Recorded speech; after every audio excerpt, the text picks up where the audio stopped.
kami, jadikanlah rapat kerja ini mendapat ridho-Mu ya Allahumma ya Allah ya Tuhan kami.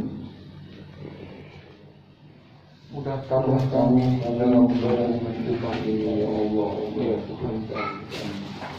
Rabbana la tuzigh qulubana ba'da idh hadaytana wa hab lana min ladunka rahmah innaka antal wahhab.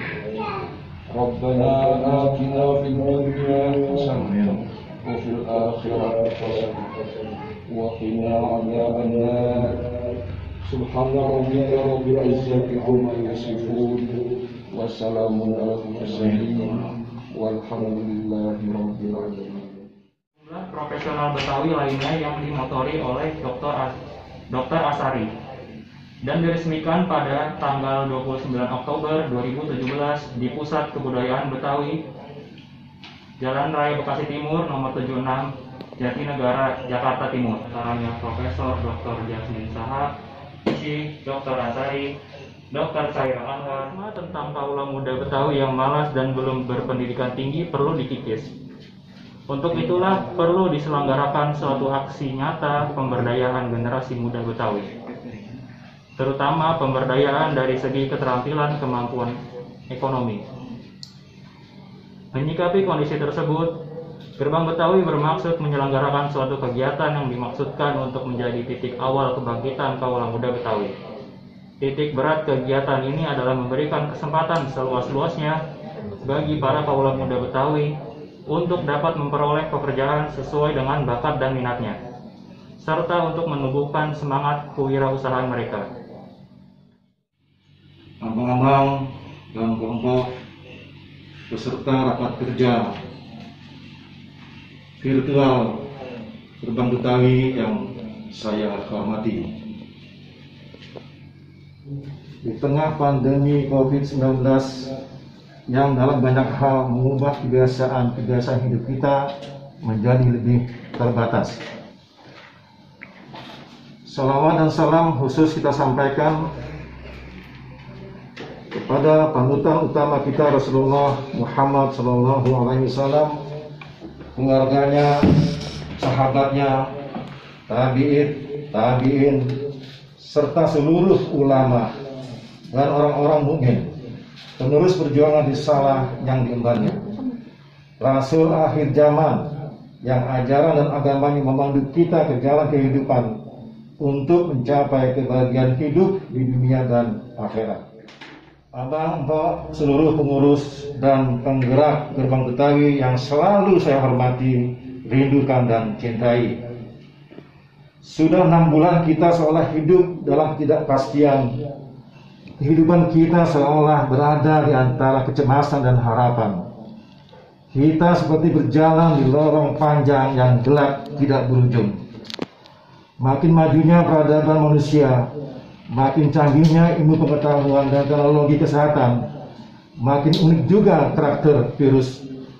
Dan COVID-19 telah menyeret dunia ke bibir jurang krisis kesehatan yang dahsyat, terutama karena dampak ikutannya secara sosial, ekonomi, dan politik. Abang, Empok yang saya hormati dan cintai, protokol COVID-19 secara hikmah dapat dipahami sebagai cara Allah untuk mengingatkan kembali kita untuk menjalani kehidupan sungguh bersih lahir dan batin, sehat jasmani dan rohani, seimbang dalam menjalankan kewajiban utama manusia untuk beribadah sebagai bagian dari upaya mencapai kebahagiaan dunia dan akhirat dan terbebas dari malapetaka. Protokol COVID-19 secara hikmah juga dapat dipahami sebagai cara Allah mengingatkan agar manusia kian mendekati kepadanya, kian intens melakukan hubungan dengannya, jauh dari kerumunan yang lebih banyak menimbulkan kemudaratan. Pandemi COVID-19 bisa juga dipahami sebagai peringatan agar kita tidak menjadi umat kerumunan, melainkan menjadi umat yang kukuh dalam integritas yang sesungguhnya. Selama masa pandemi, kita disadarkan tentang perkembangan peradaban, perkembangan era yang dengan kemajuan ilmu dan pengetahuan manusia dapat berhubungan satu dan lainnya melalui realitas sosial ke dunia digital dan virtual. Kesemuanya hanya akan mungkin dan mampu dinikmati bila kita sehat lahir dan batin. Abang, Mpok yang saya hormati, sudah 3 tahun Gerbang Betawi berjalan. Banyak hal-hal yang sudah kita lalui bersama, namun sepertinya masih banyak hal-hal yang perlu kita evaluasi.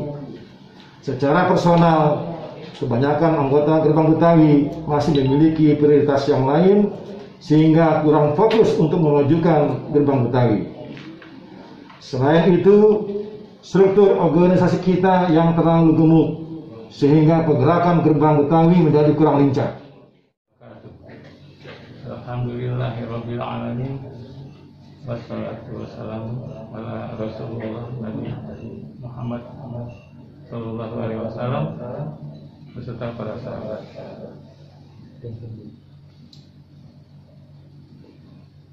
Pada hari ini saya akan membawakan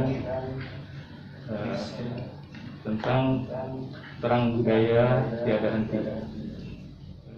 Budaya itu melibatkan 2 kekuatan lagi, yaitu ekonomi dan politik. Jadi 3 kekuatan ini biasanya bersama-sama masuk ke satu negara, menghantam satu budaya di negara tersebut. Unsur-unsur budaya yang saya maksud adalah bahasa, adat istiadat, kuliner, fashion, musik, kearifan lokal, senian, dan lain-lain. Bangga dengan budayanya. Pertama 3 orang. Ya, sebelumnya Bang Suja, Ya, silakan. barangkali kalau kita jangan patok sampai jam 12 kalau misalnya memang ternyata jam sekarang jam berapa? Jam 11 kurang ya. Iya, 11 kurang. Seandainya jam 11 kita bisa selesai, nggak apa-apa, masuk aja langsung ke sesi yang berikut sehingga bisa lebih cepat kita selesai. Pak Silvi, keren Pak Silvi. Dua Pak Silvi ya. Makasih semuanya ya, abang-abang. Iya. Bang, terima kasih banyak. Apa satu itu dulu ya? Iya. Tapi dengerin. Makasih banyak. Assalamualaikum warahmatullahi Waalaikumsalam. Waalaikumsalam warahmatullahi wabarakatuh. Ya. Ya, baik. Saya lagi berdialog, mudah-mudahan nanti ada edukasinya. Terima kasih. Makasih tadi. Kita lanjut ya. Ya. Terima kasih Pak. Ada resapel. Itu sebuah keniscayaan, karena kalau sudah terasa tidak ditemukan satu hal yang menunjukkan